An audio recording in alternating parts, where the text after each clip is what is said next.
Дорогие друзья, коллеги, гости, читатели нашей библиотеки, я рада приветствовать вас в самой большой, в самой красивой, в самой главной библиотеке нашего региона, в Национальной библиотеке Республики Коми. Сегодня у нас очень необычная встреча.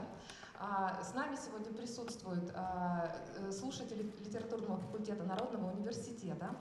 Я думаю, что сегодняшняя наша встреча, которая называется «Вдохновленный русским севером», станет большим подарком новогодним и для вас, и для нас, для библиотекарей, и для всех, кто пришел просто так, кто не входит в слушатели литературного факультета.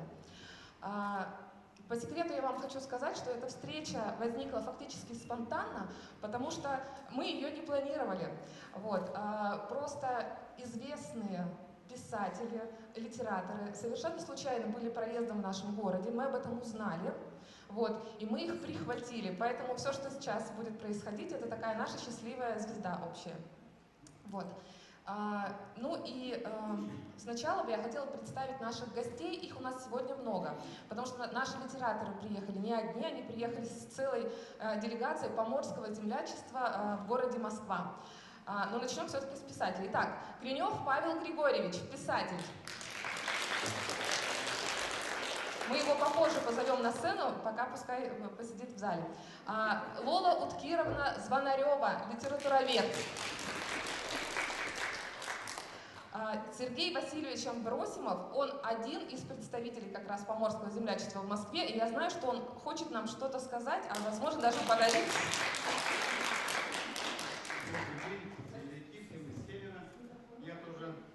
Я тоже северянин, только Архангельская область, Коношский район. Коношу все знаете. В Москве уже давно, до этого работал в свое время в Ленском районе по Попова. Поэтому в Ленском районе оказался не случайно оказался там Павел Григорьевич, поскольку Ленский район для меня не чужой. И когда возник вопрос, будучи там в библиотеке, я увидел его книгу, они говорят, а мы можем с ним встретиться? Я переговорил с Павлом Григорьевичем, он говорит, да, конечно. Мы в итоге оказались в Ленском районе, но поскольку проездом через Сыктывкар, то и у вас. Поморское землячество в Москве довольно крупное землячество, порядка 700 человек.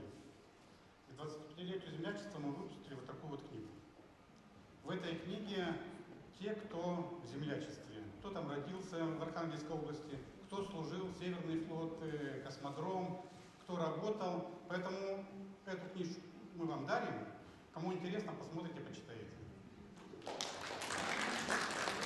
Я приглашаю заместителя директора нашей библиотеки Марину Валерьевну Паникову. Да, она получит. Возможно, кто-то даже сфотографирует.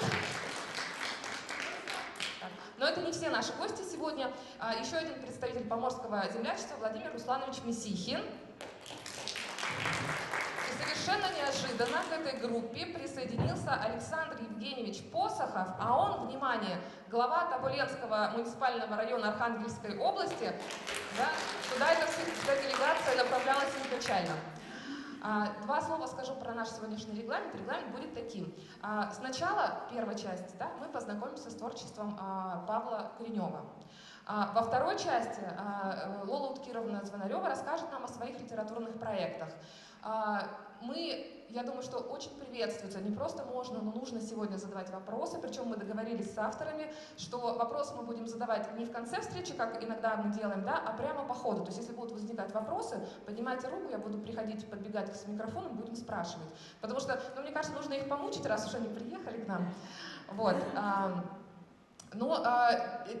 Перед тем, как мы начнем, я хочу сказать, что еще один большой подарок нашей библиотеке. Да, за несколько дней до Нового года нас посетили представители Союза писателей регионального отделения Союза писателей России. И это председатель регионального отделения Андрей Евгеньевич Попов. Да. И звезда поэтического небосклона Республики Коми и всея Руси Надежда Александровна Мирошниченко. У них сегодня своя насыщенная программа. Я похожа на звезду? Да! У Союза писателей сегодня программа, так как все у нас сегодня экспромт, поэтому мы сейчас им дадим слово, а потом отпустим. Андрей Евгеньевич. Спасибо, добрый день всем. Я хочу сказать, что вас ждет сегодня, я надеюсь, очень удивительная встреча, потому что я знаю этих прекрасных авторов, которые сегодня приехали к вам в гости, и Павла Коренева, и Лолу Звонареву. Значит, с Павлом Кореневым я познакомился в ЦДЛ. Мы выступали с Надеждой Александровной в Центральном доме литератора, и вот после там все заходят в буфет, и Павел меня спрашивает: ты читал когда-нибудь Павла Коренева? Я говорю, честно сказать, не читал. Он сказал, ну тогда ты ничего не понимаешь в современной литературе. Я же, говорит, тебя вот слушал, а ты это самое меня не читал. Но теперь я могу честно сказать, что я прочел его несколько произведений, наверное, не все и не самые, может быть, большие, но я теперь немножко разбираюсь в современной литературе и могу честно сказать, искренне сказать, что вас ждет встреча с очень удивительным человеком. А с Лолой Звонаревой я, конечно, знал заочно ее давно, читал ее статьи, острые, глубокие статьи в различных изданиях, но как бы непосредственно познакомился в Мурманске, где получал премию, Всероссийскую арктическую премию. Вот там же был и Павел Коренев, и как мы продолжили там свое знакомство. Да, и он тоже получал премию, поэтому как бы вот мы все хорошие люди. Вот. И я хочу сказать, что как вот наше знакомство с Лолой, оно вылилось вот в ее литературный проект. Вот этот журнал, видите, «Литературные знакомства», это номер 2 за 23 год, вышел в этом году. Видите, на обложке наш Госсовет. Здесь 40 авторов из Республики Коми. Здесь вот статья Павла Коренева о нашей немножко литературе. В общем, этот журнал мы подарили Национальной библиотеке, и если кому интересно, потом можете его посмотреть. Вот. И я думаю, что как бы это очень прекрасный проект, литературное знакомство. Я не знаю, есть там подписка на этот журнал, но, в общем-то, как бы этот журнал, помимо того, что очень много интересных материалов дает, еще все время знакомит с какой-то писательской организацией. Это очень важно, потому что сейчас вот несколько творческих связей оборваны, и никогда не знаешь, там, где кто интересный автор. Это литературное знакомство как раз помогает эти связи наладить. Вот. И я хочу прочитать одно стихотворение, потом объясню, почему я хочу его привязать именно к нашей встрече. Вот. А называется она «Ошибка Афанасия Фета». Вот. Афанасий Фет в свое время написал: «К зырянам Тютчев не придет». То есть он нам хотел сказать, что к нам не придет поэзия, но она пришла как в различных формах. Поэтому Афанасий Фет ошибся, и получилось такое стихотворение: «Ошибка Афанасия Фета». Федор Тютчев к зырянам пришел. Это стало для Фета укором. Но затем подошли рок-н-ролл, Гербалайф, Орифлейм и Киркоров.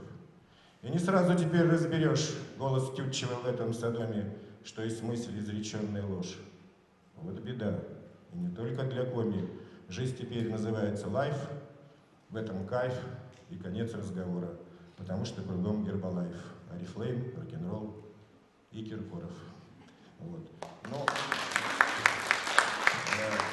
я хочу сказать, что вот знаете, у нас много в жизни такого гербалайфа, так сказать, метафорически выражаясь, который у нас заполняет, в том числе и литературе. И несмотря как бы вот на такие, как скажем, там рейтинги этих произведений, я все-таки думаю, что надо идти к настоящей литературе, которая ставит вопросы о смыслах жизни, ставит нравственные вопросы, продолжает традиции классической русской литературы. Вот именно такими авторами являются Павел Коренев и Лола Звонарева. Спасибо. Александровна, мы вас не отпустим без слова и без стихотворения тем более. В этом году Надежда Александровна, скажу по секрету. Я скажу сама, честно. Я хотела сказать 20. Ну ладно. Ну ладно, скажи. Отмечает свой маленький скромный юбилей, 20-летний. Ну, немножко не 5 раз по 20, но 4, да. Так что вы знаете, что 3 июля мне исполнилось 80 лет. Смотрите на меня с восторгом, благодарностью и всем, потому что все это обман, наплевать там это, сколько тебе лет, если тебе есть ради чего жить, если тебя любят дети, если тебя любил муж, если ты любила мужа, если тебя любят друзья, если тебя ненавидят враги, у вас жизнь состоялась, у меня она состоялась. Поэтому не буду на себя тянуть одеяло, а скажу о 2 уникальных людях, которые здесь с Лолой мы знакомы, Лол, с 85-го года, это была юная девушка, умная вся из себя, это ужас. Тогда мне так редко встречались умные женщины, что я думала, что я могу быть дурой, потому что все остальные такие же. И вот она у меня была как образец умной, образованной, по-настоящему думающей женщины. У нас сложились очень теплые отношения. Ну, потом жизнь разбросала, но не заставила забыть. И вот этот человек, за что бы ни брался, любое дело в ее руках становится успешным. Это очень дорого стоит. Когда говорят, что единица, что сказал товарищ Маяковский, единица ноль, в России только единица делает все. Вот появился президент, значит, появилась какая-то линия. Появилась Лола, появился журнал. Появился Павел Кренев, а сейчас уже все русские писатели архангельские почти уже ушли. Ну, у них хорошо работает там союз писателей, я недавно у них была. Вот. Но он пополнил и Володя Ильичудина, и кто у вас там этот... Ну, Шергин это уже, да, это другая немножко. Да, но вот именно современную прозу русскую, именно Павел Кренев. Вы понимаете, это что такое хороший писатель? Это нормальный человек, не утративший совести, одаренный литературно. Поэтому писатель никогда не отдыхает, он думает всегда. Он думает сейчас, вот глядит, например, Павел меня не видел, как я выступаю и вообще, что я себе представляю. Хотя мы с ним в хороших отношениях и знаем творчество друг друга и все. Писатель работает всегда, передышки нет. Он работает дома, когда ссорится с женой или с мужем. Он работает на людях, когда это. Он работает, когда остается один. Ему интересно жить, он все время думает. С другой стороны, это ужасно, потому что практически свободен ты не бываешь. Вот говорят, для того, чтобы заснуть, надо лечь и ни о чем не думать. И вот лежишь и ни о чем не думаешь, и вдруг появляется какая-то идиотская мысль, и ты уже не спишь, и ты уже опять думаешь. Вы понимаете, это ужасно. Никому не советуйте ни в писателя, а в поэта так вообще запретить надо ходить. Вот. Ничего хорошего в этих профессиях нет. Но если есть совесть и какие-то данные, какой-то труд получается, который нужен людям, и люди за это благодарны. Поэтому сегодня у вас присутствуют именно такие люди. Сегодня к вам, я очень рада, что они приехали. Все-таки это столичные жители. Какой бы ни был Архангелогородский, он уже московский писатель давно, и давно известный писатель. Но про Лолу говорить нечего, это человек-легенда. Я думаю, у вас будет... И нам очень жалко, потому что вчера должна была состояться наша встреча, тогда мы их утащили к себе и не отпустили. Но не случилось. Вот, поэтому мы вынуждены сейчас уйти, но, по крайней мере, с добрым, я с радостью пришла, я хотела сказать, что вот кто-то сегодня сказал, что все из них вытрясите, чего вам интересно, вот я вам стараюсь, чтобы так и получилось. Вот, не знаю, но хотела о любви прочитать, а второе хотела о республике прочитать. Оба хорошие. Какое прочитать? Оба. Ну, учитывая, что с мужем я прожила 50 лет, и он ушел вот прямо вот за месяц до свадьбы, вот, мне было 70 исполнилось, это было 10 лет назад. Вот. И поэтому, если вы думаете, что потом женщины не влюбляются, влюбляются. Хотя я верная жена, я настоящая, но я влюбляюсь во всех. Я влюбляюсь в женщину, я влюбляюсь в мужчину, я влюбляюсь в ситуацию. Я вот на данном этапе влюблена в эту пару, потому что они во мне возбудили какое-то страстное чувство. Но вы знаете что, когда я потом разобралась в этом чувстве, не торопитесь разводиться. Как сказал поэтому писателям легче. Боротынский сказал, что выразить чувство значит овладеть им. Я ненавижу, муж это знал, он мне уже все просил, он даже не обращал внимания, он так вот в рукаве.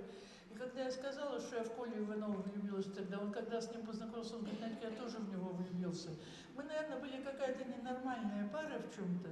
Вот. Но потом, когда разбираешься, уже все не так. А когда уже человек любимый уходит, и значит стихотворение такое. Я песен тебе не пишу, только это не главное. Ты все понимаешь и так, понимаю и я. Но если бывает на свете тоска православная, то это она нас разводит, обрушив края. Совсем не смертельная, только и не подневольная, но чище слезы и дороже любви и мечты. Такая по-русски бездонная и хлебосольная, что хочешь, не хочешь, а с ней не справишься ты. Что хочешь, не хочешь, замрешь на пороге, а все-таки войти не войдешь. Все лучшее было, и золото памяти соткано в красивую жизнь, остальное уже позади.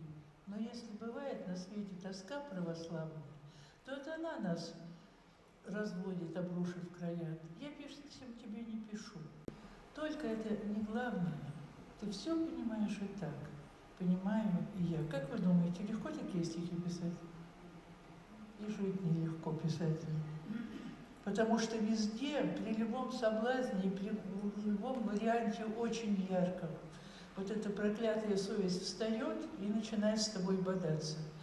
И «Коми земле» посвящается Андрею Попову. Я очень люблю этого поэта и человека, конечно, но поэт, он создал свой стиль. Вот такого поэта, как я, нет в России. Я говорю совершенно спокойно, не потому что я хороший, я могу быть плохим поэтом, но такой, как я, нет. И такого, как Андрей, тоже нет. Он создал свой философско-притчево, умный, такой яркий стиль именно художественной философской мысли. Вот два человека, у вас здесь вот это, а два человека еще другие. Понимаете? Вот на одной площади в один день уже в России бесконечно «Коми земле». Упаси меня, Бог, от завистливых дум, и от гнева меня упаси. Упаси меня, Бог, от нацеленных дум, от всего, что сейчас на Руси. Только в коме земле и стоит тишина, благодать, только в ней тишина и покой. А считай, до войны-то рукою подать, и до новых могил над рекой. Я люблю эту землю, ее забытье, и ее первозданную ширь. Я люблю эту землю, и села ее, и притихший в тайге монастырь. Не забыть мне, сыны, за сегодняшний день, за дорогу аж до Воркуты. Я люблю наших сосен глубокую тень и снегов голубые холсты. Упаси меня, Бог, от завистливых глаз, и от мести меня упаси. Вот и пробил он этот негаданный час услыхать, кто нам друг на Руси. Ой ты, север, мой север, идут холода, и земля под ногами гудит. Пусть не гаснет полярная наша звезда, пусть любовь нас спасет, как спасала всегда. Пусть на нас вся Россия глядит.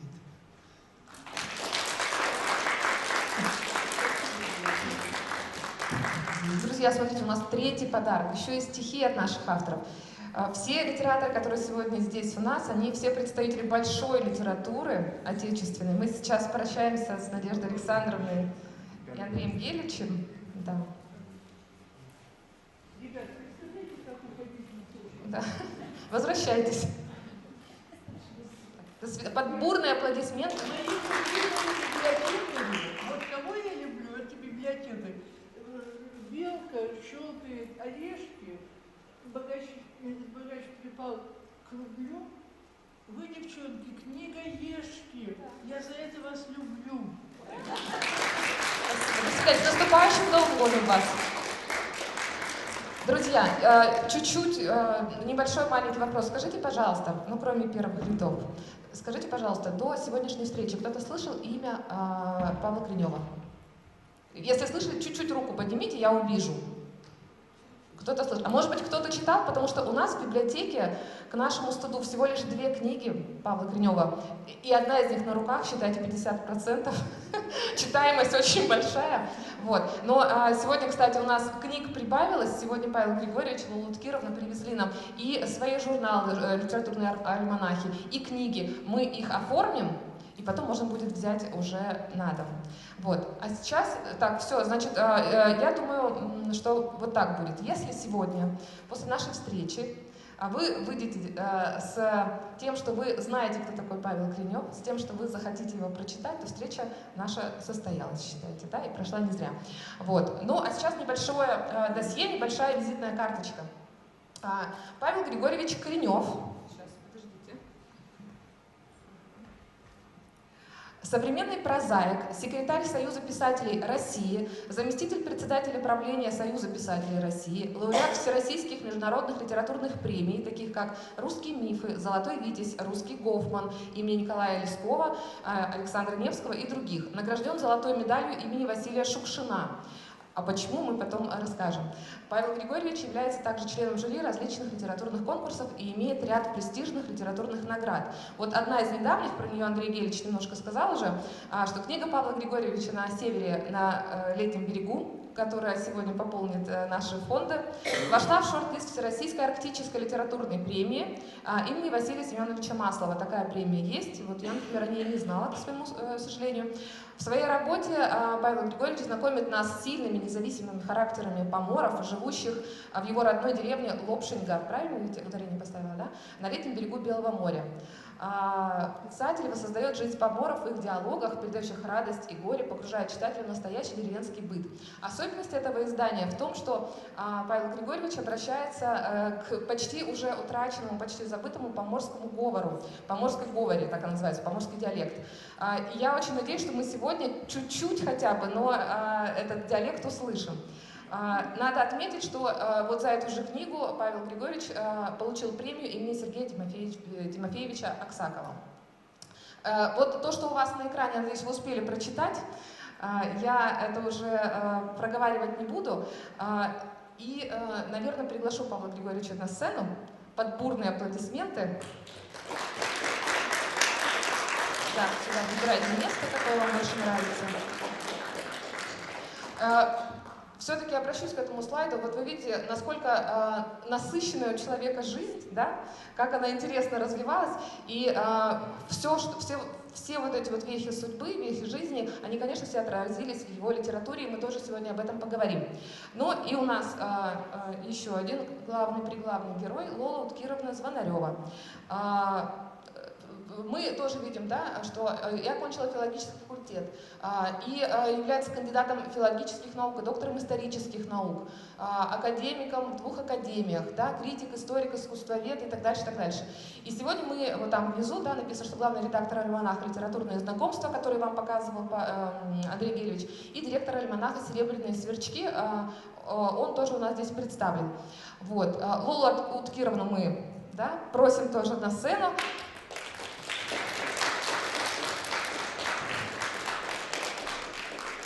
Сейчас сможете сами микрофоны включить? Я уже полноправно отдаю. Да. Получилось? Да, да. Все, хорошо. Все, передаю слово Лоле Уткировне, и дальше поговорим о творчестве Павла Гринева. Добрый день, дорогие друзья. Очень приятно быть здесь. Я действительно просто как у Дюма, 40 лет спустя, потому что 40 лет назад по командировке журнала «Литературная учеба», созданного когда-то Горьким, где я работала в отделе критики, и влюбленная в поэзию Надежда Александровна Мирошниченко примчалась сюда, чтобы познакомиться с семинаром, который она вела. И сегодня многие ученики тогдашнего времени стали известными очень писателями. И влюбилась в Сыктывкар, выступала здесь по телевизору. Для меня было это большое очень событие. И писала об этом в литературной учебе. И вот 40 лет спустя я снова здесь, потрясена вашей библиотекой, я выросла в библиотеке. И счастлива представить вам одного из лучших современных писателей. Я уверена, что Павел Григорьевич входит в 5 лучших писателей сегодняшней России, своего поколения. И действительно, у него такая удивительная судьба. Он родился в деревне Лопшинга. Эту деревню в свое время воспел Юрий Павлович Казаков. А моя мама, она тоже была литературовед, она была влюблена в прозу Казакова, «Голубое зеленое», многие другие чудесные его новеллы. Она читала нам с братом маленьким и говорила, чтобы понять душу русского человека, нужно побывать на русском севере, нужно встретиться с этими удивительными людьми. Вот это все настоящее.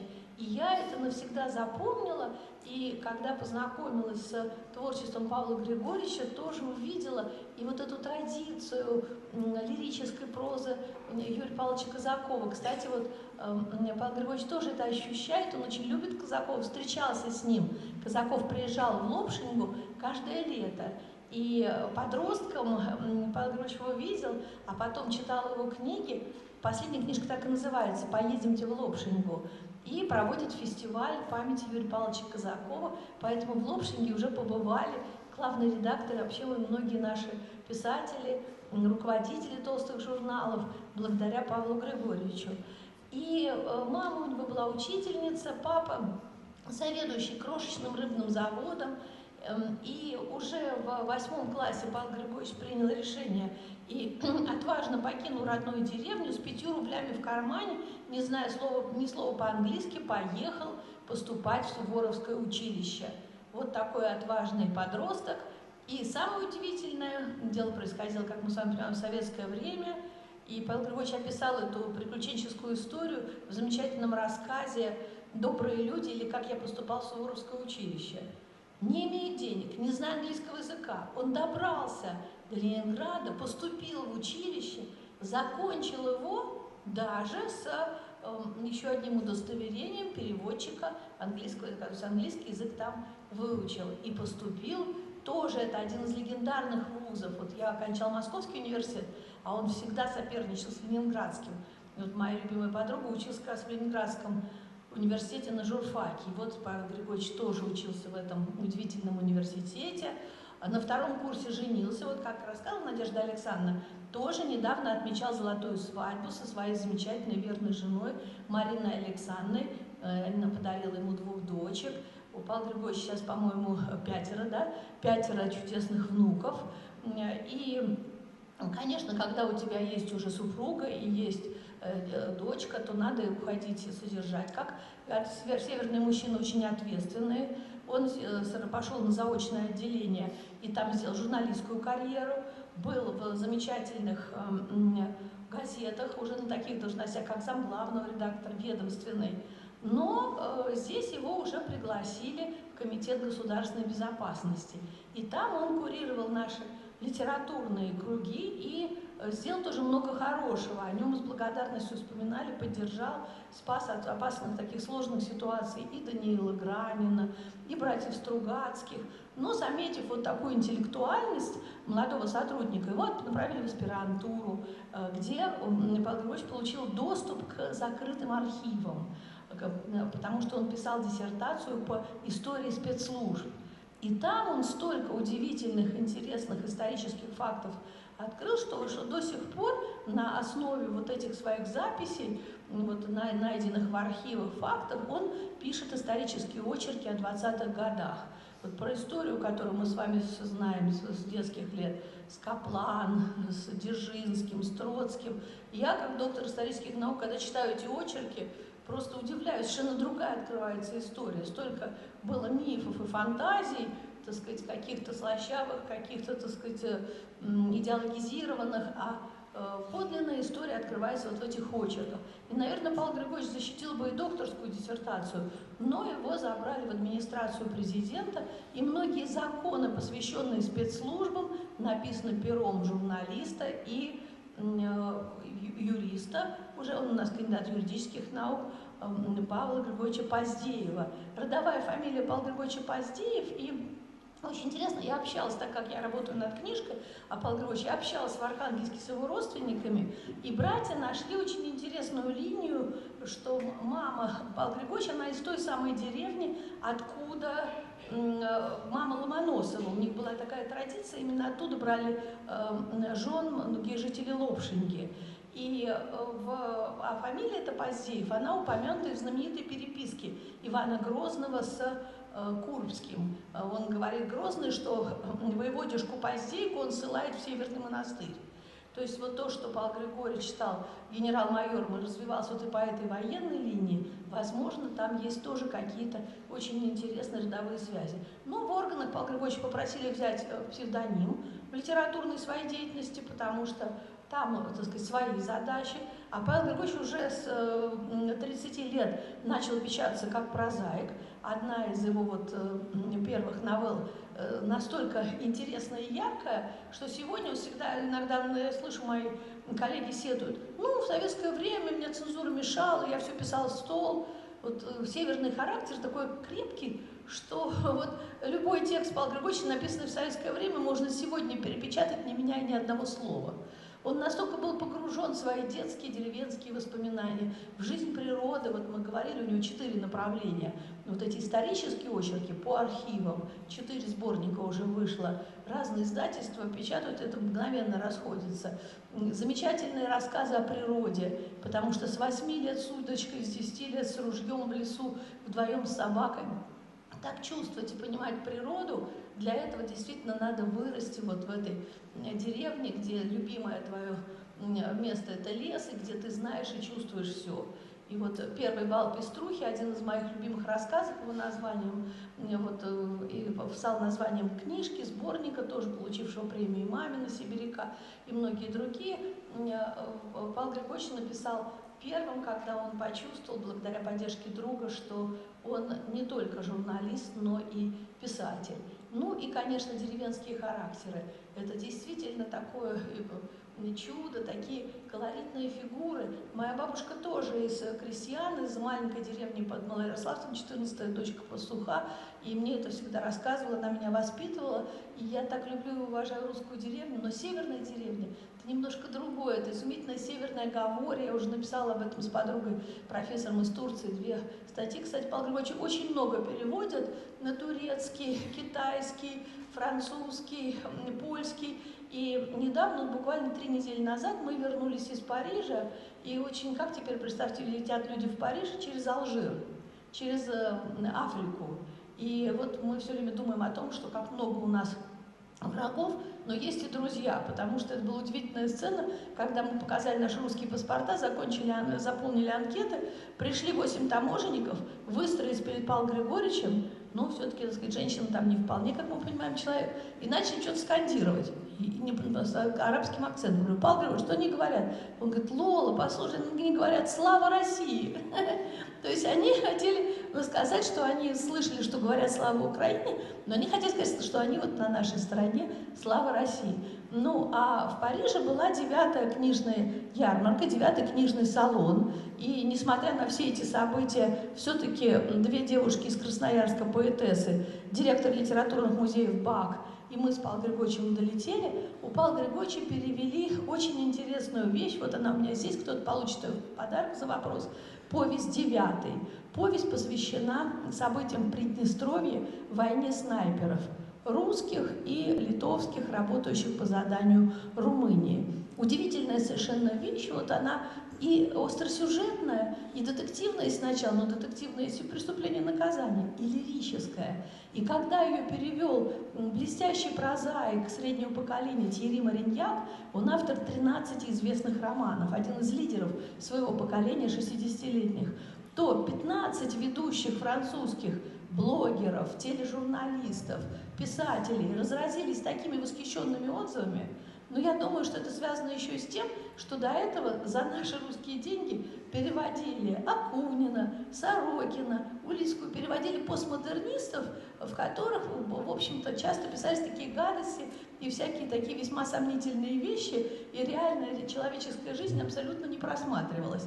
Но у нас институт перевода, к сожалению, выбирал такие. Вот единственный из хороших авторов, друг Павла Григорьевича, наш Альберт Анатольевич Лиханов, его вещи тоже продавались на книжной выставке. Его последний роман 2 года назад умер, к сожалению, из-за ковида, но успел Павел Григорьевич в 2 номерах своего знаменитого журнала, тоже кто-нибудь получит его в подарок, «Путеводная звезда. Школьное чтение», опубликовать. Как раз он ценил деревенские эти рассказы, хотя родился в Вятке, в городе, но преклонялся всю жизнь перед деревенской прозой, и рассказы о животных. Вот «Путеводная звезда», эти 2 номера, огромным, они довольно большим тиражом по нашим временам, пошли по детским домам и школам. И вот Павлу Григорьевичу после его презентации выстроилась просто очередь из французских людей, которые послушали, на 2 языках шла презентация. И я просто тоже очень рада, что это произошло. И потом был круглый стол по современной прозе, где тоже Павел Григорьевич рассказывал о своем творчестве. Еще я хочу вам очень посоветовать, вот мы говорили уже об исторической составляющей в прозе Павла Григорьевича, это его новый роман, посвященный интервенций на русском севере. Вот тоже такая как бы страница нашей истории, во многом мифологизированная, очень спорная. И Павел Григорьевич несколько лет, вот, наверное, года 2, может быть, 3 последних, писал этот роман. Я счастлива, что он напечатан в моем любимом журнале «Москва». В 80-е годы, когда я к вам прилетала первый раз, я уже работала и в журнале «Москва» консультантом по прозе, дружила с заведующим отделом, кстати, он тоже был из Омска, из сибирской части, Владимиром Никоноровичем Мирнем. И в этом журнале, где когда-то напечатали роман «Мастер и Маргарита», в переводе прекрасном «Маленького принца» Антуана Сент-Экзюпери, вот в 11-12 номерах напечатан роман Павла Григорьевича о интервенции на Белом море. И тоже вот одна маленькая деталь, кроме, как всегда, у Павла Григорьевича этой лирической линии, когда два деревенских человека, влюбленные друг в друга, несмотря на трагедию окружающей жизни, на страшное насилие, смерть, убийство, они все равно тянутся, идут друг навстречу другу. И вот страшные страницы, посвященные и нашей отечественной истории с Капланом, совершенно в другом свете. Архивы КГБ позволили Павлу Григорьевичу описать эту историю. И вот история первого концлагеря на территории России, созданного англичанами именно на Белом море, где мучили бедных поморов. Удивительные совершенно страницы, трагические и очень честные, написанные потрясающим слогом. Я тоже, как и наша ведущая Татьяна Поклонник, «Поморской Гаворе». И я тоже очень рада и думаю, что вот сейчас французы вторую вещь перевели, это повесть о дедушке. У Павла Григорьевича дедушка погиб в Великую Отечественную войну на Карельском перешейке. Мой дедушка погиб под Сталинградом, мне очень дорога тоже эта тема, мне есть в обозрении военной прозы. И вот новое слово Павлу Григорьевичу удалось сказать еще и потому, многие получат, я думаю, за свои вопросы в подарок этот журнал с военными произведениями Павла Григорьевича, что он в первой части повести про дедушку дает как бы вот взгляд военного человека, изучавшего тактику, генерал-майора, который понимает ошибки наших военнослужащих. Мы помним, что часть очень высокого ранга и талантливых военачальников сидели тогда в лагерях, часть растерялась и не имела опыта практического. И бабушка мне рассказывала, мы жили в центре Москвы, Чистый переулок, описанный в «Собачьем сердце» Булгакова, в нашей огромной коммунальной квартире, это был бывший дом министра Протопопова, из 17 соседей осталась только бабушка с маленькой мамой, потому что все испугались и убежали, все были уверены, что Москву сдадут. И мотоциклисты немецкие, фашистские, дошли до того места, где сейчас станция метро Войковская. Но потом там Паулюс испугался, он думал, что это ловушка. Не верили. Они отошли, а в этот момент подошли сибирские полки, и ситуация изменилась. Но Павел Григорьевич очень интересно анализирует уже как сегодняшний военный, очень опытный, что произошло в этот момент, какие были просчеты. А потом идет лирическая картинка, удивительная, как простые люди, солдаты расплачивались за ошибки высокого руководства. И как весной нужно было уходить из жизни 40-летнему бухгалтеру, который пришел на войну, но хотел бы честно выполнить свой долг и послужить любимой родине. Удивительный совершенно текст, написанный потрясающим языком. Я счастлива, что вы с ними познакомитесь, но я думаю, что сейчас настало время вопросов. Подождите, Лула Луткировна, чуть-чуть прерву вас. Мы на самом деле чуть-чуть вначале договорились, что кусочек маленький из своего нового романа, о котором Лула Луткировна как раз говорила, «Расшумелось Белое море», Павел Григорьевич нам прочтет, потому что услышать автора, да, это дорогого стоит. Буквально пару абзацев. Я хочу сказать, что журнал «Москва», про который Лула Луткировна сказала, мы уже получили и 11-12 номер, и наши литературно-художественные журналы можно даже взять на дом почитать. Поэтому мы сейчас сделаем небольшой спойлер, да? Как раз вот этот вот диалект услышим чуть-чуть. Вот прям вот эту часть.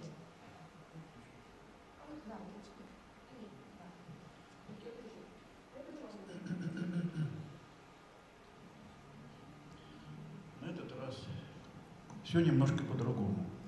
За Камбалы в море ушли батька Ксенофонт, бывалый рыбак, и сын его Артемий, парень 18 годов от роду. Родные люди, Между ними не могло быть вражды до неладов. Тем более для Ксенофонта не было тайн в рыбацком деле. Он без добычи домой не приходил. Все удачно получилось и на этот раз. Короба натриеву липло, прикинул было Ксенофонт, и быстренько ладонями сгреб рыбу локтями в одну немалую кучу. Хорошо, да пора, да хорошо. Эдак-то мы скорехонько дело справим. Матки пару коробов приволкем для засолу. Эко ладим с тобой, Артемюшко. Там так говорят про Беломорье, на самом деле. Это поморская коворя. Он выпрямился во весь рост, погладил заскорузлыми шершавыми ладонями холщовую замызганную рубаху на впалом животе. Нята еще, бать, благошка, гляди, сына, еще столько же ульнет. В самом деле, батька, оно справно выходит. Вон и сколько до паужина надергали. Кое-гони не было эстолько. Помор опасается вслух хвалить удачу.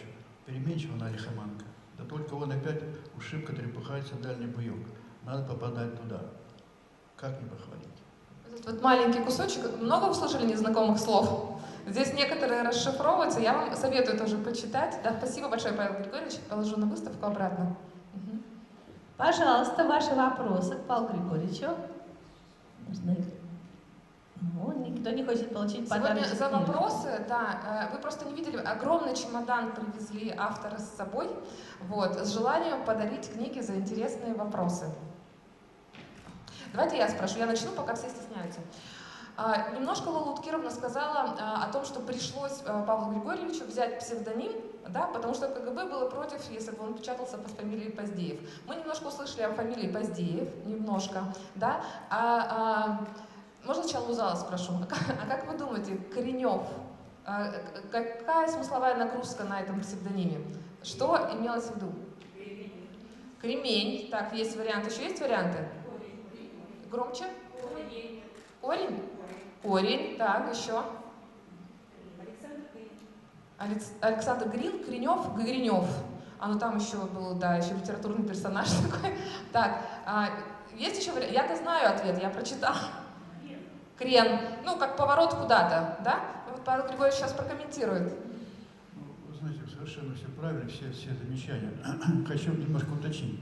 Ну и вообще этимология этого, откуда вообще взялось это все. У меня была такая ситуация, это было во время моей службы в органах государственной безопасности. Дело происходило в Ленинграде. Я тогда молодой растущий сотрудник, уже значит, получил специальное образование и готовился к выезду за границу. Ну, знаете, КГБшники часто работают шпионами, а потом опять как оперативными работниками. Ну, то есть это такая переменчивая работа, но она мне нравилась всегда. И я должен был выезжать тоже в командировку в Западную Германию. И мне сказали, это вызвали в кадре и сказали, что ну, со своей фамилией нельзя туда ехать, потому что ты уже засветился как журналист в Ленинграде. И всем будет сразу понятно, что приехал очередной, так сказать, журналюга, который ясно, что не журналюга, а настоящий разведчик. Поэтому меня попросили придумать псевдоним. Это у нас бывает постоянно. Вы знаете, у Владимира Владимировича Путина тоже был псевдоним. Какой? Не помнишь какой? Ну, сейчас по ходу вспомню, да. У него был хороший псевдоним. Это бывает постоянно, бывает всегда.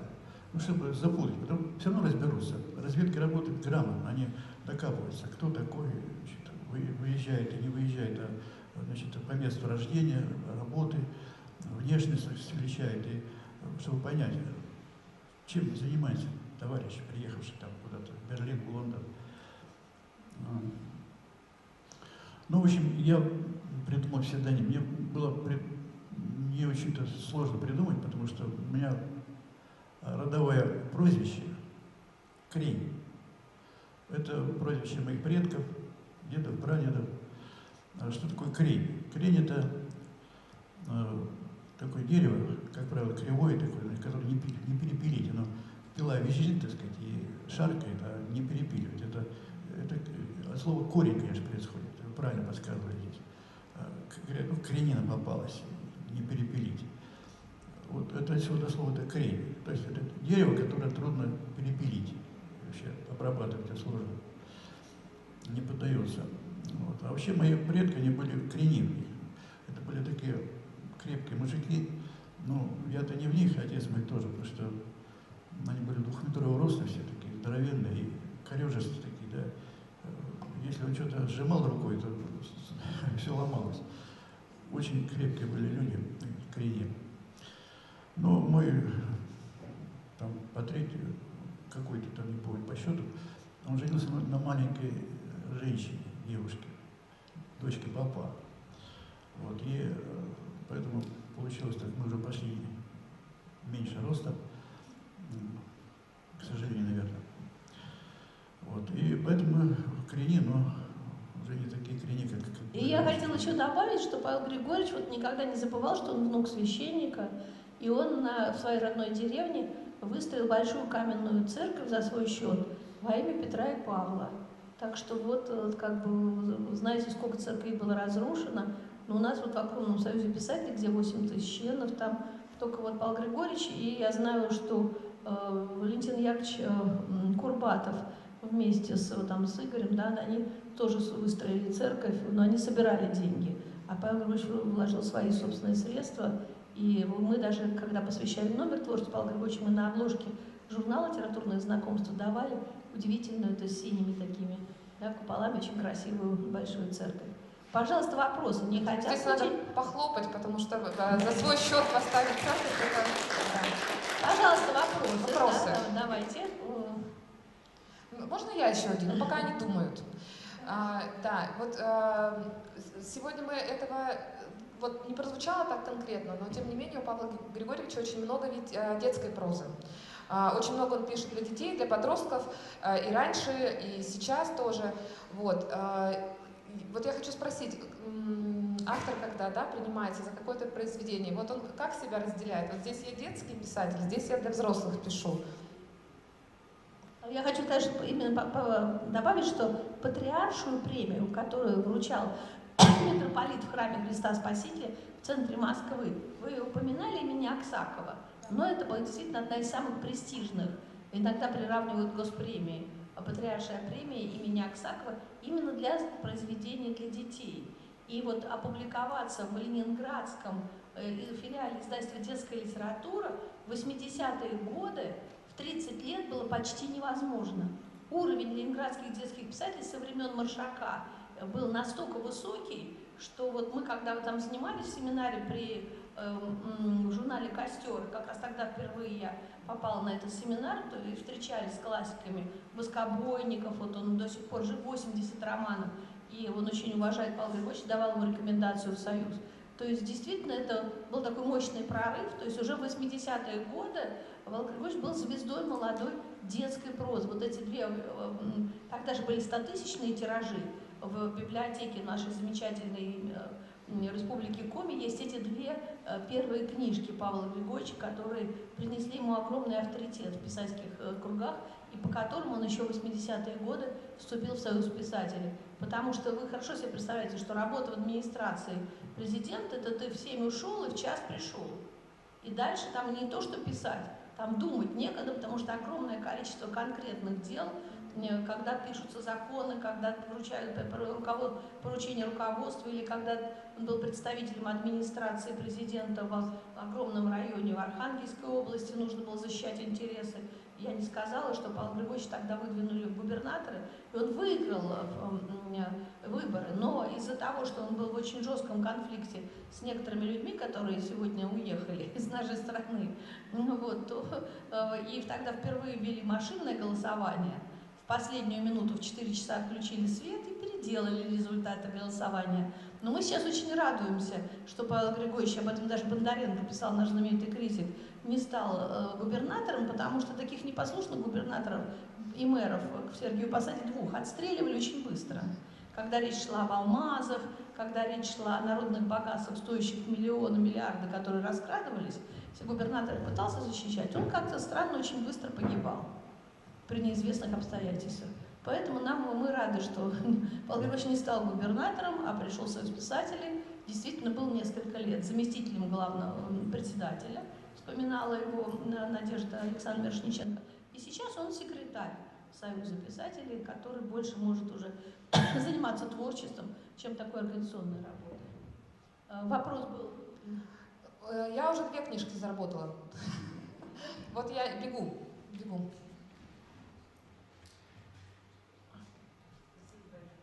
большое, что вы приехали за организованную встречу. И меня очень интересует такой вопрос. Во время работы в архивах был ли какой-нибудь факт, который впечатлил, запомнился больше всех? И сразу второй вопрос. Было ли по этому факту написано какое-либо ваше произведение? Спасибо. Спасибо, очень интересный вопрос, замечательно. Знаете, вот в архивах многие факты уникальные. Спасибо, Александр Ильич. Они переворачивают твое сознание, сознание читателя. Ну, допустим, многие читали «Хождение по мукам» Алексея Толстого. И там такой персонаж был, когда они в плен попадают, там, значит, к Махно, главный герой, да, и там персонаж такой появился, такой почти окровавленный человек, такой здоровенный, с волосатой грудью. Вот, представился: я Лёва Задов, со мной шутить не надо, я буду там спрашивать, ты будешь отвечать. Вот, Лёва Задов. Ну, у меня представление, Лёва Задов был такой кровавый, он начальник контрразведки был в Махно. Это историческая личность, это реально было так. Но я был потрясен, когда узнал, что Лёва Задов стал героем гражданской войны, награжденный несколькими орденами, в том числе Красного Знамени. Это был боевой, так сказать, красный командир. Удивительно. Ну, конечно, там перелицовки происходили под разным воздействием, в том числе и под то, что его просто вербовали наша, так сказать, контрразведка реального, значит, кровожадного человека у Махно. Вот, потом он работал, долгое время работал, значит, в органах государственной безопасности, Лёва Задов. Вот, и потом он был реально, так сказать, вот, совершил героические подвиги, награжден орденами. Вот, но его, как и многих приличных людей, в 1937 году расстреляли. Понимаете, это было выжить трудный человек, который прошел через должности начальника контрразведки Махно. Вот такие факты. Потом, конечно, у Шолохова, я очень люблю Шолохова. Его реальный герой, вот, да, Тихого Дона. Факт в том, что Тихий Дон написан, это фактически совершенно живая, на живую нитку все написано. И его герой, так сказать, там, да, значит, Григорий Мелехов. Вот, Григорий Мелехов — это никто иной, как друг семьи Шолоховых, Харлампий Ермаков, живший в соседней станице, реальный герой. Его звали гордостью донского казачества. И он просто буквально повторил, описал его биографию. И поэтому я доподлинно верю, что Шолохов автор Тихого Дона. Там ничего придумывать не надо, он просто переписал реальную биографию реального человека, Харлампия Ермакова. И просто назвал его Григорием Мелеховым. И перед тем, как расстреляли Ермакова, Шолохов у него был и записывал его воспоминания, да, есть свидетельство. Да, в тюрьме, Павел Григорьевич Морган нашел об этой встрече, да? И еще Павел Григорьевич не сказал, что когда его очерк о Лёве Задове был напечатан в труде, после этого была реабилитация официальная Задова, и вот его родственники потом находили, Павел Григорьевич, благодарили. Да, это факт, да. То есть Лёву Задова я реабилитировал. Благодаря вот этим архивным данным. Пожалуйста, еще вопросы. У меня 2 вопроса.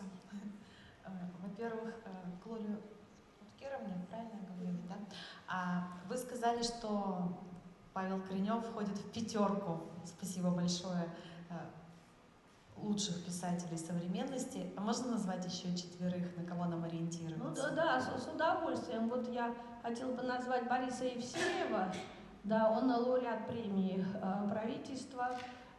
И очень интересно, я посоветовала почитать его исторические романы, посвященные XVII веку.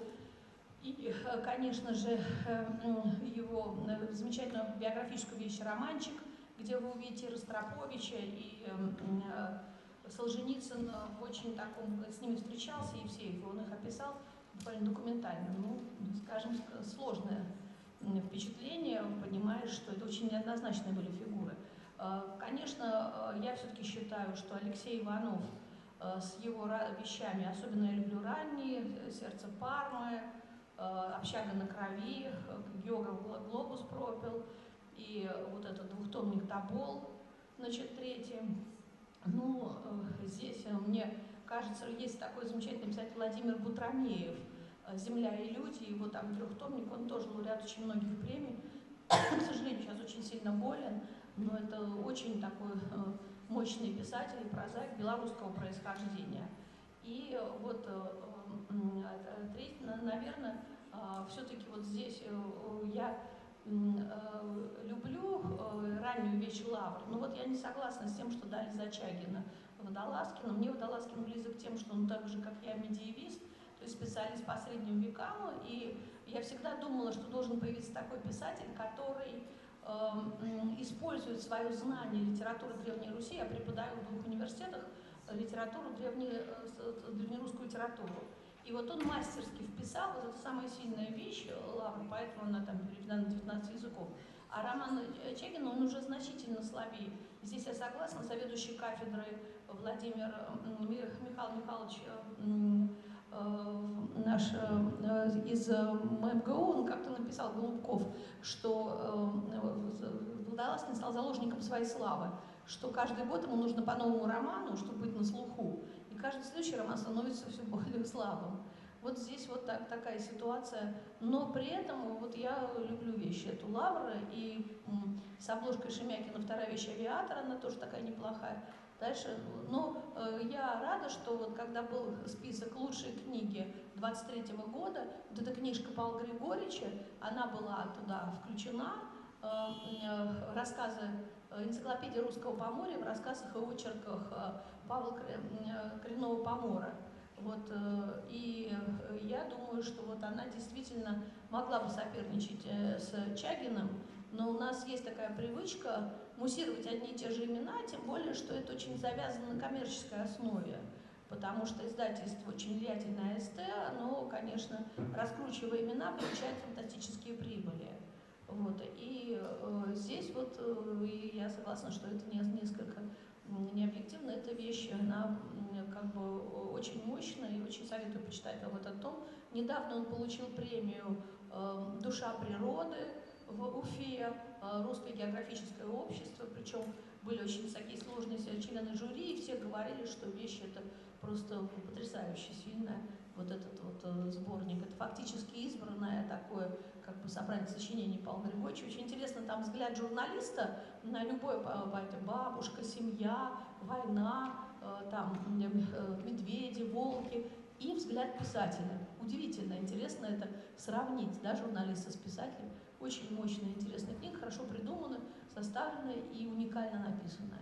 Так что очень рекомендую. Но и наша литература очень богата талантами. И мне трудно, я бы еще добавляла именно, но мне кажется, что действительно часто всплывают какие-то вот фигуры. Я, например, очень рада, что Акунина, так сказать, вот убрали сейчас из нашего. Для меня это такое приятно, потому что он всегда говорил о том, что то, что он пишет, это не литература, это проект для зарабатывания денег. А наши доверчивые люди с плохо воспитанным, по-моему, преподавателем литературы вкусов как бы велись на этот проект занимательный, и вот мне всегда было это грустно. Пожалуйста, еще, это был первый вопрос, да? Это был первый вопрос, да, и здорово, что я 2 из тех, что вы назвали, читала. И хочу сказать, что я библиотекарь тоже, да, и наши читатели, они очень даже разнообразны, их вкусы разнообразны, и они разборчивы. И к деревенской прозе у нас очень большой сейчас интерес, не только к Акунину. Поэтому многие даже не заметили, что его не стало на полках нашей библиотеки. Второй вопрос к Павлу Григорьевичу. Вы сказали, что мы северные люди, мы с вами, да, почти земляки, и про говор вот мы уже поговорили, а вообще вот вы много ездили, со многими людьми встречались, вы можете сразу увидеть, что вот это северный человек, есть какие-то отличия? Ну, если внешне, то, отличие. Мужик как мужик, в кепке, в сапогах. Вот. А, конечно, по разговору это сразу, это резко. Я буквально сходу могу определить, вот в толпе там, да, кто-то говорит там по-морскому говорю, там начинает их раскручивать. Я у него спрашиваю, ты Архангельский или Вологодский? Он говорит, я Вологодский. Ну, все понятно, давай становись строй. Свой человек. Говоря, она, конечно, сильно отличает ее, потому что это говоря, это не просто болтовня, разговор, это веками накопленный языковой запас у людей. Они так... Гаворе восхищались Ломоносов и Пришвин. Я нашла цитату в моей большой статье о Гаворе, и вот я привожу эти цитаты из собрания сочинений Ломоносова и из похода за Колобком, да, путешествие за Колобком, вот из за волшебным Колобком. Вот там о Гаворе, восхищаясь Гаворе, говорит Пришвин и вот писал Ломоносов.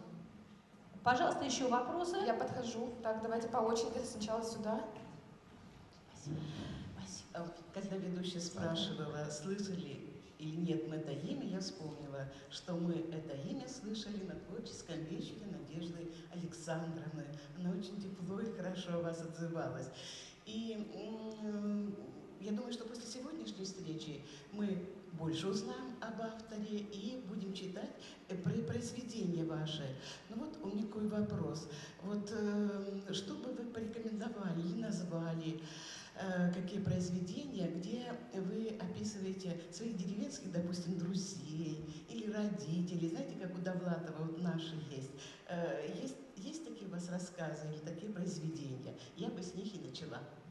Я сейчас предвосхищу, наверное, больше половины точно у Павла Коренева именно про деревенскую прозу.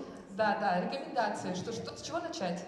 Кстати, про то, что точно будут читать, я скажу совершенно точно, потому что я видела, что дорогие наши гости фотографировали книги, которые на экране. Я думаю, они потом подойдут к выставке, сфотографируют то, что на выставке есть, и встанут в очередь. А вот это, видите, кстати, вот эта вот реальная фотография Григория Мелехова. Чтобы вы понимали, кто такой. Вот он такой, это и есть Харлан Пермаков. Это Григорий Мелехов, легендарный Друг семьи исторический. Шолохова. Да, это Шолохов, да, главный герой Шолохова, Тихого дома. Вот. А я скажу, что вот в этом томе, который я рекомендовала, энциклопедия русского Поморья, там многие фотографии к рассказам о папе. Там просто папа, по-моему, как я и мечтала, вот издатель замечательный Рожников Леонид Владимирович, влюбленный в Павла Григорьевича, он уже 2 книги издал, как в советское время, с гонораром, большим тиражом. Он поместил вот деревенские детские черно-белые фотографии, там вы увидите и батюшку, да, и матушку, и совсем юного Павла Григорьевича, да, там же все фотографии семейного архива, правильно? В этом, кроме животных, там из вашего очень много, из архива, да, домашнего? Да, я практически ничего не придумываю, когда пишу какой-то рассказ, да. Ну, надо встроить там маму. Значит, я описываю буквально, какой мама была. Она была настолько яркий человек, что там придумать ничего не надо. Она говорила так, что, так сказать, заслушаешься. У нее язык был такой цветной совершенно, да, такой разухабистый иногда. Иногда, так сказать, чуть ли не с матерком. Вот, а иногда такой плавный, нежный, поморский разговор такой, да. То есть эта мама была, она учительница была. И она всю жизнь прожила на севере, она сама родом из деревни, все корни деревенские, в том числе вот и наши корни тоже оттуда пошел. Поэтому ей придумать тоже ничего не надо было. У нее язык тек, у нее слово текло прямо вот, автоматически. И поэтому я не питался этими словами. Я, к сожалению, мало их использую, что мало, и признаю это. Постараюсь больше использовать в своих рассказах именно поморскую говорю. Она украшает, она расцветняет сюжет всегда. Буду стараться. И я хотела вам посоветовать прочитать вот рассказ о первой любви «Звездочка моя ясная». Вот так целомудренно, нежно, деликатно написать о первом вот эротическом опыте, о первой школьной любви. Вот на фоне того, как идет такой процесс, как сейчас критики говорят, эротизации нашей литературы, нашей взрослой прозы. Вот это просто восхищает, что настолько это все деликатно, тонко написано. И вот мы, дамочки, девушки, женщины, начинаем лучше понимать эту загадочную мужскую душу, как у них все устроено, вот именно их восприятие нас, барышень. Вот очень советую, и действительно ты понимаешь, что эту вещь можно написать только на собственном каком-то интимном опыте. И в то же время необыкновенно такая деликатность, мне кажется, целомудренность именно северных людей при подходе к такой очень сложной теме, как вот первая школьная любовь и потом в дальнейшем, значит, вот такой эротический опыт. Замечательная вещь, она уже была переведена на польский, и тоже мне польские коллеги, я много преподавала в Польше, звонили с восхищением, говорили, вот 3 повести о поморской любви. Вот Малгожата Мархлевска, знаменитая польская поэтесса-переводчица, в своем издательском доме «Пенькный свет», «Прекрасный мир». Она так любит прозу Павла Григорьевича, что она прилетела на 2 дня в Париж, чтобы выступить на творческом вечере. Павел Григорьевич уже 2 книги перевела, сейчас переводит повесть «Белоушка» о поморском волке. И Павел Григорьевич как бы бросил вызов Джеку Лондону, знаменитому белому клыку, и это очень сильно оценили в мире. Тут же перевели болгары и турки, потому что у них волк такое культовое животное. И я говорю, что удивительно, вот какая связь с природой, вот надо действительно вырасти в этом поморском лесу, потому что читаешь и чувствуешь, что в тебе, в любом сильном человеке, что-то есть вот от этого поморского волка, которого так тонко, тоже глубоко и ярко описал Павел Григорьевич. И какие культурные границы, вернее, связи очень крепкие. Вас кто-то поднимал, да? Давайте. Пожалуйста, подарочек. Вы как будто мысли мои читали. У меня чисто женский вопрос. Линия любви, как много места занимает в ваших произведениях. И вы как вы сразу мне рассказали уже этот вопрос. Ну вот эти 3 вещи, которые переведены, интересно, что Павел Григорьевич скажет, я просто их очень люблю. Одна – это «Беляк и пятнышко», вот за что Павел Григорьевич получил арктическую премию. Спасибо большое, уважаемой Татьяне. Я даже тоже поехала в Мурманск, я там никогда не была, и была вот на вручении этой премии. Там вообще такая загадочная история. На самом деле Павел Григорьевич по первому жюри получил первую премию 800 тысяч. Но, как у нас часто бывает в нашем писательском мире, все живые люди, всем хочется 800 тысяч. Вот, потом ситуация была изменена, и он как бы получил 2-ю премию. Но председатель премии Крупин успел позвонить Павлу Григорьевичу и сказать, мы уже проголосовали, ты уже получил. И это действительно так, хотя сильные были тексты, я их все тоже читала. Безусловно, 1-е место именно за «Беляк и пятнышко». Это потрясающая история о том, как любовь животных к своей маме, и любовь молоденького капитана, заместителя капитана, спасли 15-летнюю девочку, которая участвовала в добыче вот этих самых вот животных во время войны. Удивительная вещь. Вот мне рассказывала Малгожата Мархлевска, что когда она написала, она прочла своей маме, там, польскому пожилому бухгалтеру. И они просто рыдали вдвоем и думали, как переводить поморскую говорю. Оказывается, есть польский кашубский говор.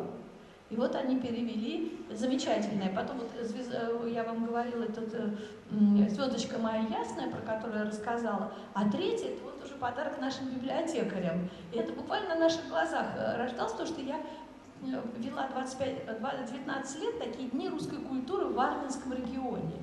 И приехала одна очень красивая девушка, немножко горбатая, но поэтесса, такая красотка, все в нее влюблялись. И вот Павел Григорьевич так на меня внимательно смотрел, а потом написал такой рассказ Маргарита Глебовна о любви библиотекарши горбатенькой, но очень милой, красивой, нежной, к брошенному женой много раз обманутым женщинам, красавцу деревенскому маячнику, вот специалисту по маякам. Такая получилась удивительная вещь, и я потом вот приглашала эту поэтессу Ирочку Егорову, мы ее благодарили, говорили, что вот вы у нас прототип, потому что красавица, нежная очень, и вот как бы у нее есть вот такой маленький изъян, это полузаметный горбик. Ну, то есть это вот действительно очень большое искусство писать о любви деликатно и точно. Что-то про любовную тему, Павел Григорьевич, ты скажешь что-нибудь? Ну, я бы хотел сказать общие вещи, которые, мне кажется, вы поддержите. Потому что любовь – это высочайшее человеческое чувство. Ну, или как она обгажена, опошлена в современной кино, в современной литературе. Это хрен знает что. Ну, противно. Прекрасное женское тело, как только оно не коверкается. Как мужские, так сказать, чувства к женщине, как женские чувства к мужчине. Как вообще, так сказать, происходит любовь, вот реально, да. Ну, это просто противно смотреть. Вот я испытал, конечно, несколько раз это все, как любой мужчина. свою жизнь, но я преклоняюсь перед женщинами, которые искренне любят мужчин. И мужчин, которые искренне любят женщин. Совершенно светлое, так сказать, гармоничное чувство, да, которое надо описывать, потому что это, естественно, это близко человеку. И это воодушевляет, это рождает новую жизнь всегда. Ну, не всегда, но рождает. И поэтому само вот это вот ощущение близости, да, любви, оно же святое совершенно. Спасибо Его большое. не надо поощрять. Вы несколько раз поднимали руку. Да-да-да, давайте последний вопрос мы зададим, а потом перейдем все-таки к литературным проектам, к вам. Там уже все раздали. Ваш последний вопрос. Давайте Нет, какой? нет, у нас еще есть, можно еще попросить. А мы успеем потом? Ну ладно, Успеем, давайте. Не устали? Сейчас, да, давайте по очереди.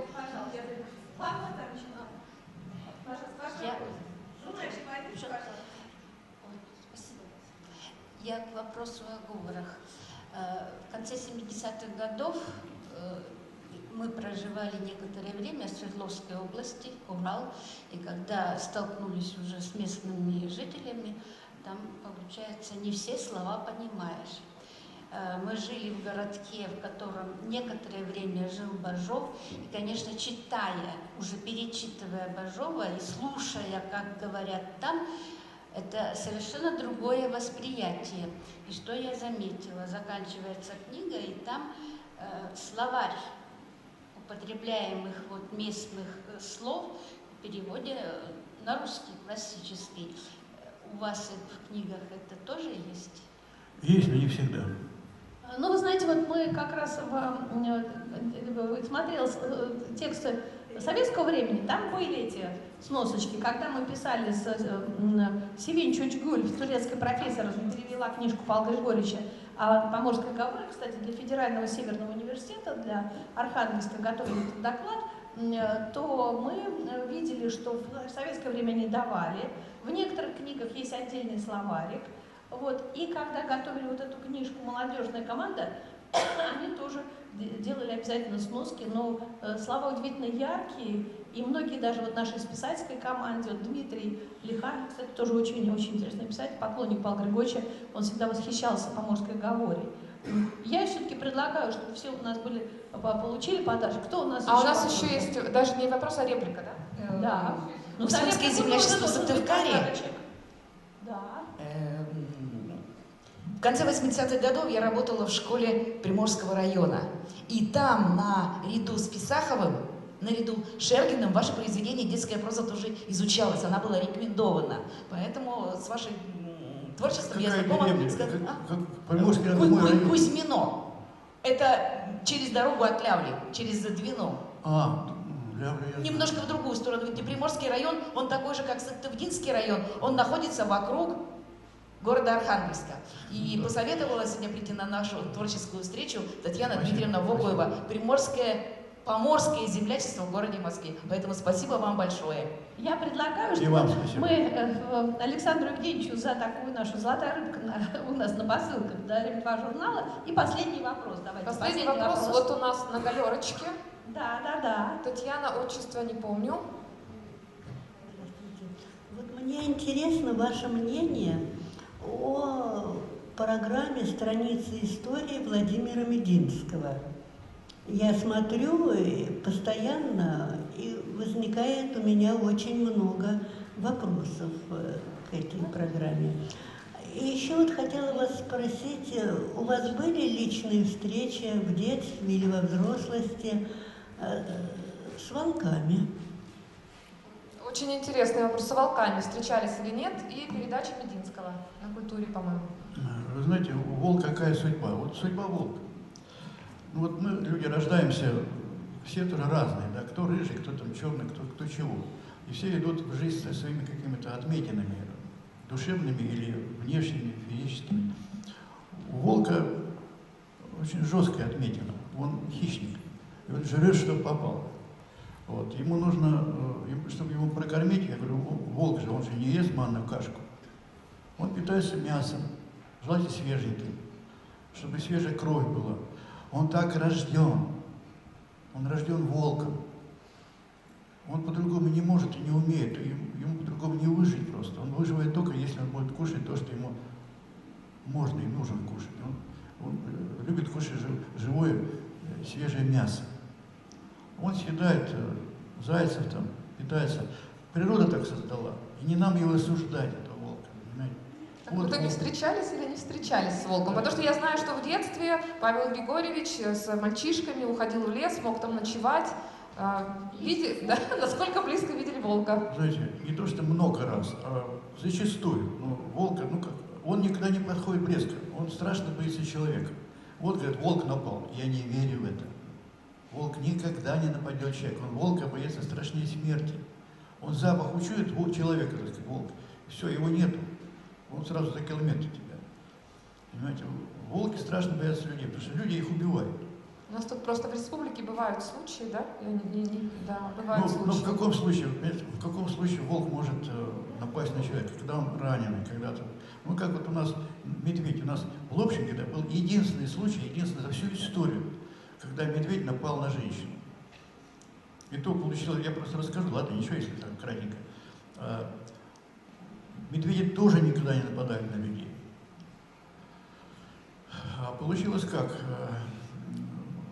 Охотники из Архангельска, причем высокого ранга, там, милиционеры, решили поохотиться вот в Лобшинге, значит, на медведя. Почему? Потому что медведи туда приходят в деревню, там, им устроили кормушку медведям, чтобы они не разоряли там сальницу. Сальница там, где солят шкуры и приготовили шкуры тюленей. Ловят тюлени, да, и что нужно с ними делать? И обрабатывать эти шкуры, значит, вот у нас сальница такая. На краю деревни, а чтобы медведи не разоряли сальницу, они все время срывали замки. Замок сорвет, так сказать, и там и чавкает в этом, шкуры эти сжирает, негодяй. А здесь просто вынесли вот этот чан такой, да, и куда ошметки всякие, огрызки от того, что там делают со шкурой, туда складывали, бросали все. А медведи приходили там, съедали и уходили восвояси. И это всех устраивало.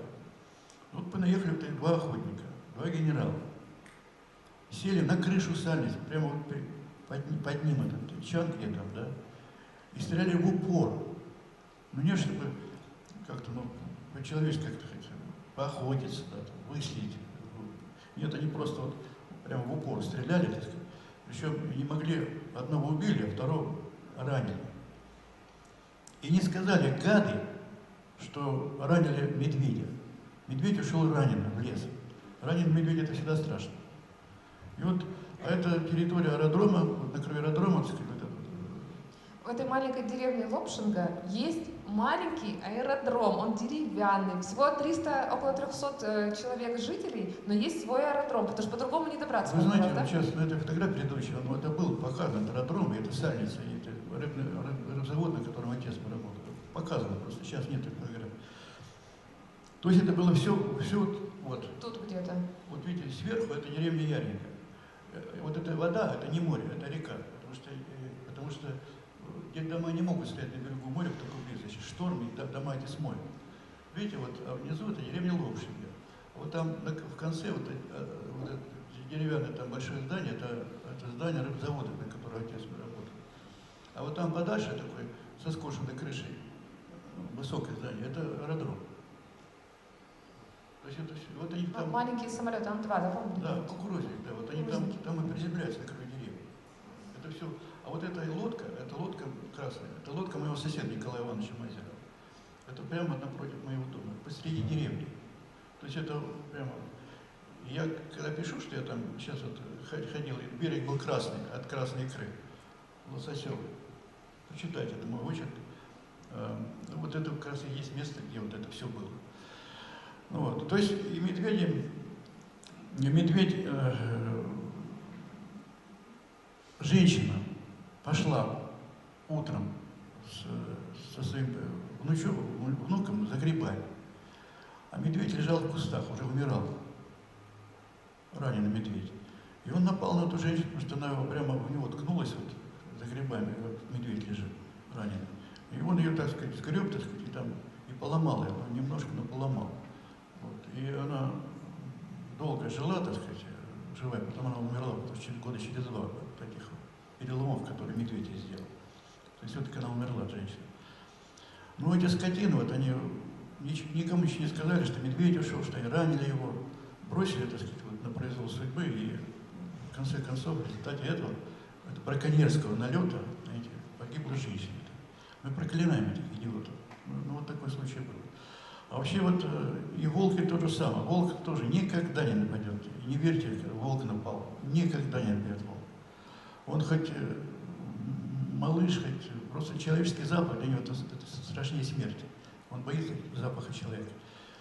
Вот такая ситуация. Я видел, ну, я несколько раз видел волков, но волк, его близко увидеть невозможно. Еще раз говорю, медведя можно видеть. Я много раз видел медведя, много раз.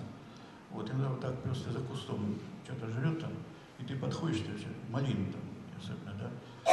С одной стороны ты малину видишь, с другой стороны куста он, медведь. Это зачастую.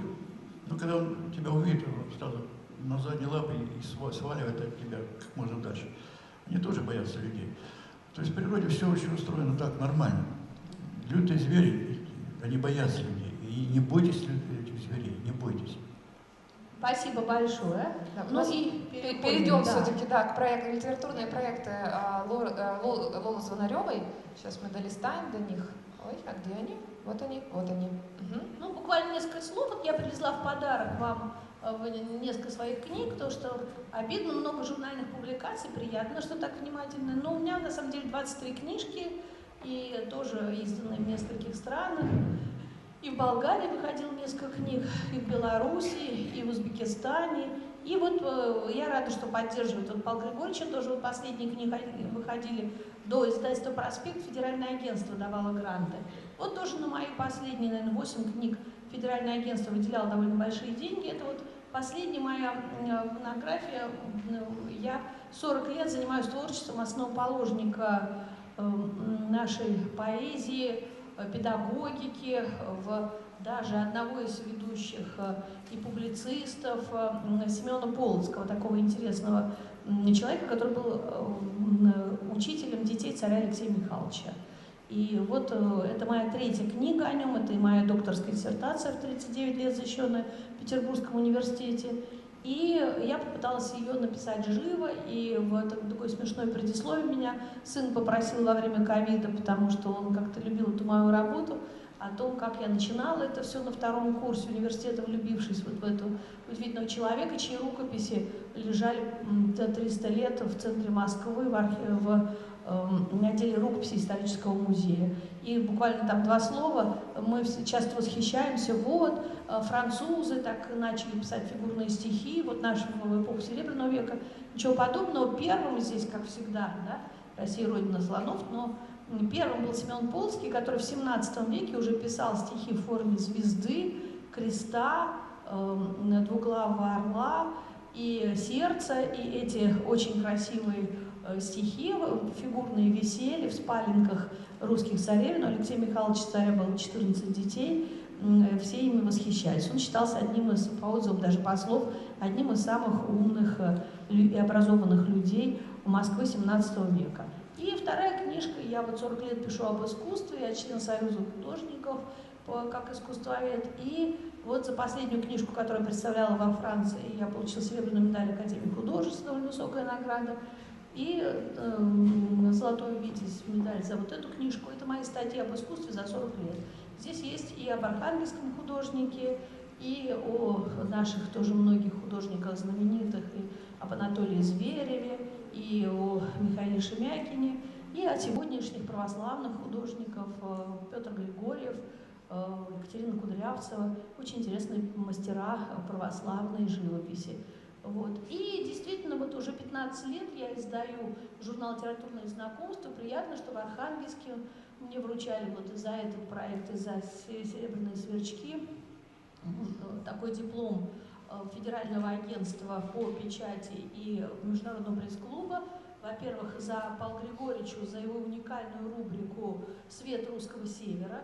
В каждом номере он абсолютно бесплатно пишет и передает нам, и вообще еще материально поддерживает наш журнал. Мы очень благодарны. Благодаря его меценатской поддержке мы смогли стать ежемесячным.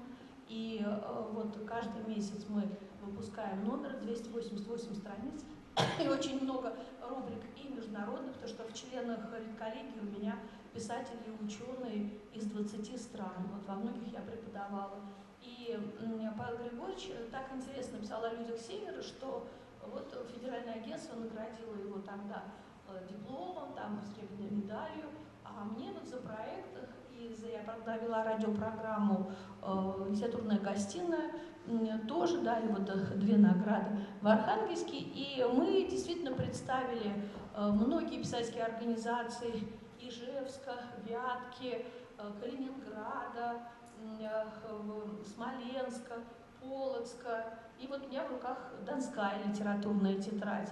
И я надеюсь, что мы тоже вот при поддержке библиотек, очень меня потрясла такая Наталья, целую неделю мы созванивались, она изучала творчество Павла Григорьевича, вот, и такое внимательное отношение человека высокопрофессионального подкупает, и я думаю, что мы будем после этой встречи дружить, и у нас наверняка будут еще какие-то проекты, связанные с вашим городом, с вашей культурой, с ФОМи, потому что я считаю, что вообще, конечно, вот наши таланты, живущие в регионах, очень мало известны в столице и в мире. Это несправедливо, потому что мы вот эту сыктывкарскую тетрадь с Павлом Григорьевичем мы в Париже представляли, мы дарили нашему послу книги Павла Григорьевича, журналы. И надеюсь, что вот мы будем еще, может быть, придумаем рубрику, связанную с библиотеками. И вот тоже мы с ребятами уже 10 лет, вот юбилей у нас, создаем такой журнал для детского творчества юношеского с 9 авторов у нас до 21 года, молодежная редколлегия. Я только у них выступаю как корректор, смотрю, чтобы не было ошибок, и как такой консультант. И «Сверчки» — это прозвище Пушкина в Арзамасе. Когда ему было 16 лет, он быстро щебетал по-французски. Его так прозвали Жуковский с Карамзиным. Помните, в Арзамасе у всех шутливые. И «Серебряные» в честь Серебряного века. У нас ребята придумали это название.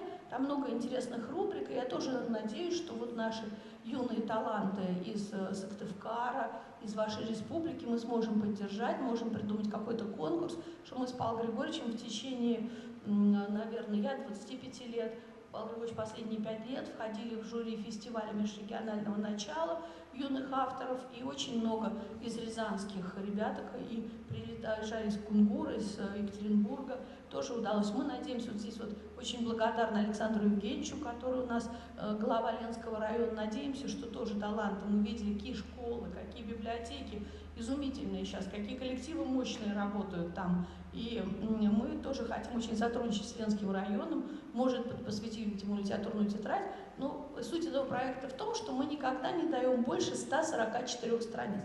Журнал 288 страниц. Почему? Чтобы люди, авторы, увидели себя в контексте международном. Рядом там будет и литературная Турция, и очень интересные материалы из Франции, из Америки. Все равно вот у меня 1500 студентов, я профессор 2 вузов, и моя всегда задача воспитать русского европейца, человека, который любит русскую культуру, знает, гордится ее, но хорошо знаком с европейской культурой, готов учитывать ее уроки. Первое, конечно, русское, но вот эта широта кругозора, которой всегда отличались наши вот русские интеллигенты, вот это вот моя задача, поэтому мы стараемся, чтобы знали таланты из глубинки России. Что я уже говорила, когда в советское время я посмотрела справочник Союза писателей Москвы, оказалось, что 90% это были уроженцы маленьких городков, маленьких деревень, и они очень мощно прозвучали и смогли состояться вот в русском культуре. Но тогда была больше государственная поддержка. И сейчас вот мы стараемся тоже вот поддержать таланты из вот, регионов, чтобы они были услышаны в столице тоже, и в Европе, и в мире. Спасибо вам большое, что вы к нам пришли сегодня. Думаю, что это была действительно... Я думаю, что мы сначала поаплодируем за такие интересные литературные проекты, да, взращивают молодые кадры, да, будущих писателей и поэтов, объединяют различные регионы в литературных знакомствах, да, чтобы люди могли знакомиться. Мы на самом деле ведь не знаем, что издается в соседних регионах. Мы в своем еще не всегда знаем, да не все, вот, а в соседних тем более. Поэтому такие прекрасные проекты, они как раз направлены на это. А я скажу 2 слова в завершение сама, а потом передам микрофон нашему заместителю директора. Во-первых, я благодарю, что вы к нам приехали, что мы вместе провели такую встречу. Я думаю, что, наверное, все отсюда выйдут с каким-то багажом, да? Вот, и с желанием читать. Это то, для чего мы работаем. Вот. Я думаю, что сегодня все случилось, да? Да, случилось. Вот. Павел Григорьевич, может, отвечать ведущему надо подписать книжечки, да? Чтобы да, те, кто будут книги, получить мы сначала дадим слово нашему заместителю директора, потом мы сделаем общее фото, а потом подпишем книги у тех счастливцев, которые их получили сегодня. Марина Валерьевна, вам слово. Уважаемые гости, уважаемые друзья, мне кажется, это замечательный подарок к Новому году и к Рождеству, который сделали нам замечательный Павел Григорьевич и Лола Уткировна. Большое вам спасибо, большое спасибо, что вы приехали в Сыктывкар и действительно одарили нас интересной встречей, очень познавательной. И я действительно окунулась с детства, я тоже, пусть и из Республики Коми, но тоже из села, и очень темы, которые вы затрагивали, очень мне близки. С наступающим вас Новым годом, новых творческих успехов и всего самого наилучшего. Я бы хотела вручить благодарность.